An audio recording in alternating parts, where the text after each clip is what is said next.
Selamat malam para pendengar setia di seluruh Indonesia di Dongeng Aki Rukman. Selamat mendengarkan dan tetap merdeka.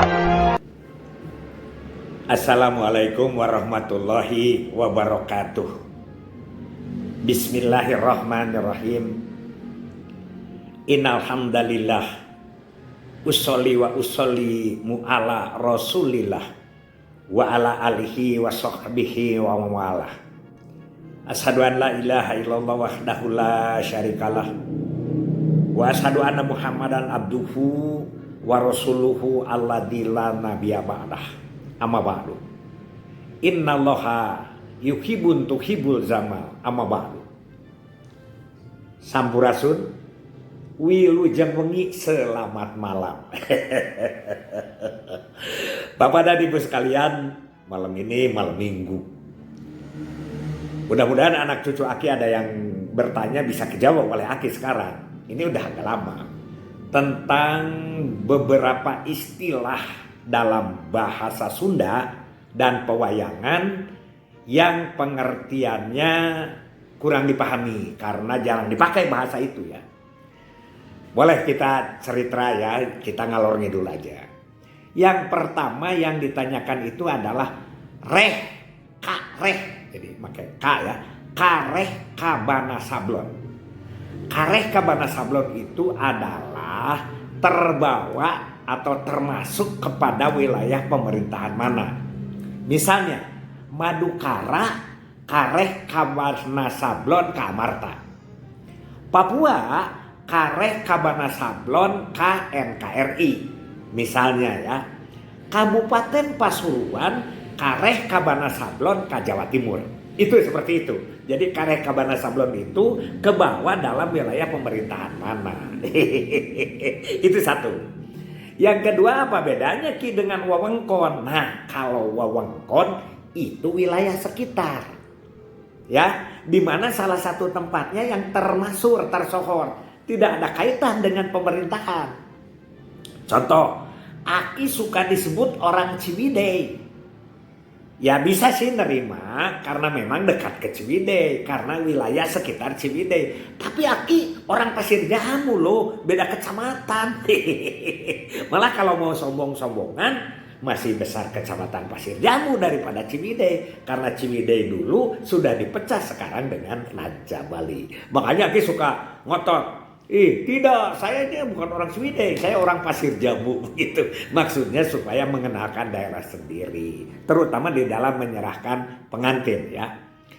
Nah, kata berikutnya adalah ada yang bertanya, apa Ki siku si wulu-wulu galagat kancana? Lengkapnya adalah siku si wulu-wulu galagat kancana mau ngamuk gajah mata. Itu adalah gangguan, ancaman, serangan, kan gitu ya. Musuh metu geus pasti taluk. Ya, atau musuh ngamuk geus pasti taluk, karaman wedang serah bongkokan, itu kalah mereka. Itu dalam istilah-istilah pedalangan ya. Jadi maknanya ya seperti itulah kira-kira. Jadi siku si muga-muga bisi aya siku si wulu-wulu galagat kancana mau ngamuk gajah mata. Kenapa mau ngamuk gajah mata? Kan maung itu yang paling bahaya itu. Kedua gajah itu kan serangan ke Ka'bah itu kan yang makan disebut tahun gajah lahirnya itu. Gajah itu kalau sudah ngamuk luar biasa. Begitu kira-kira ya makna orang tua membuat itu. Yang berikutnya ada pertanyaan adalah tentang Ki apa sebabnya pahit daging pahang tulang. Nah ini kadang-kadang suka dipakai doa ya orang tua kepada anaknya. Muga-muga kamu atau mugi-mugi maneh sing pahit daging pahang tulang. Artinya tidak mudah terserang penyakit, sehat gitu ya. Artinya di situ apa? Adalah imunisasi atau kebal. Ya, jadi pahit daging pahang tulang itu adalah kekebalan tubuh yang terpancar karena kekuatan daya tahannya. Begitu ya.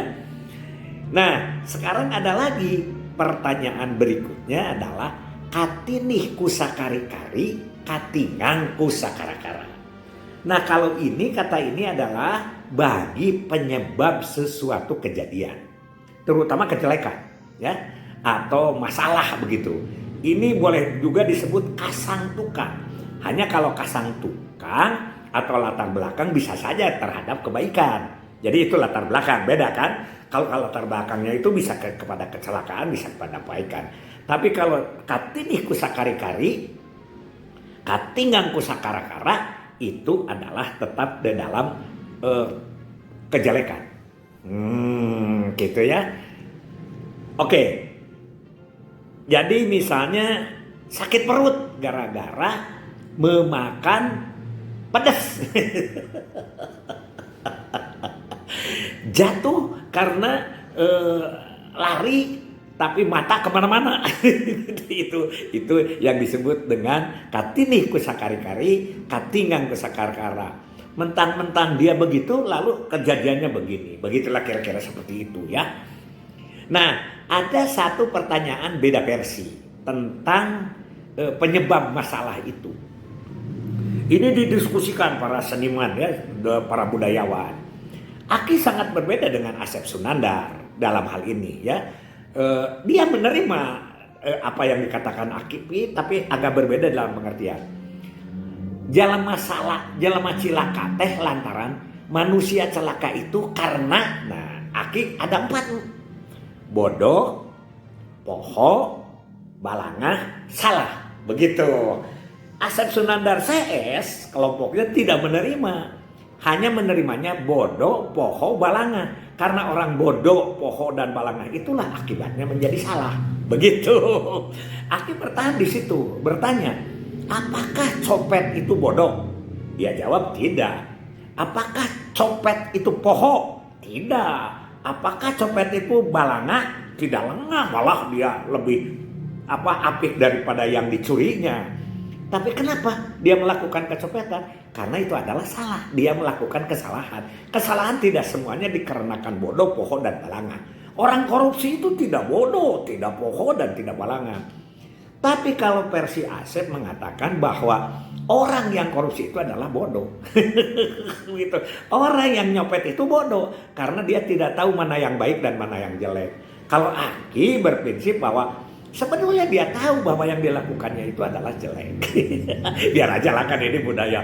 Makanya kalau Anda dengar ya dari bahasan Asep, lantaran jelema cilaka teh bodoh, poho, dan balangah, sudah sampai di situ. Kalau Aki ceramah, bodoh, poho, balangah, dan salah. Itu rame itu ya, dengan almarhum itu. Berikutnya ada Ki, di dalam istilah Sunda, Ki pernah menyebutkan bahwa 200 tahun ke depan maka orang Sunda atau suku Sunda itu hilang. Itu maknanya apa? Begini, karena kita itu paling utama budaya yang paling dekat dan yang paling virtual itu adalah bahasa. Budaya itu intinya yang paling kuno itu adalah bahasa. Ya, disebut orang Sunda ciri utamanya bahasa dulu. Begitu, ya.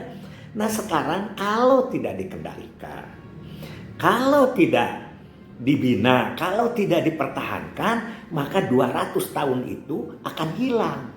Siapanya? Yaitu bahasa Sundanya akan hilang. Dasar kemuliaan bangsa gumantung kana rasana dumedeh dina ngariksa ngalonjatkeun budayana. Lamun ilang budayana, kalau hilang budayanya, pinasti sirna bangsanya, pasti bangsanya juga akan hilang.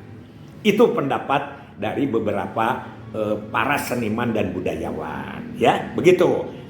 Tapi ada kemudian Ganjar Kurnia, ya, rektor Unpad itu, teman Aki, dia bilang, nanti Ki ada beda Sunda Bihari jeung Sunda Kiwari. Nah, itu masih dalam runtuyan, belum hilang. Bolehlah sedikit-sedikit terpengaruhi, terkontaminasi, tapi lama-lama kelamaan itu bisa hilang. Makanya waktunya juga 200 tahun ke depan. Walau alam kita sudah di mana. Pertahankanlah tetap budaya itu, karena itu adalah ciri bangsa, ya. Karena ada orang Indonesia, karena ada bahasa Indonesia. Ya, begitu kan? Itu kalau soal itu bisa gampang rubah.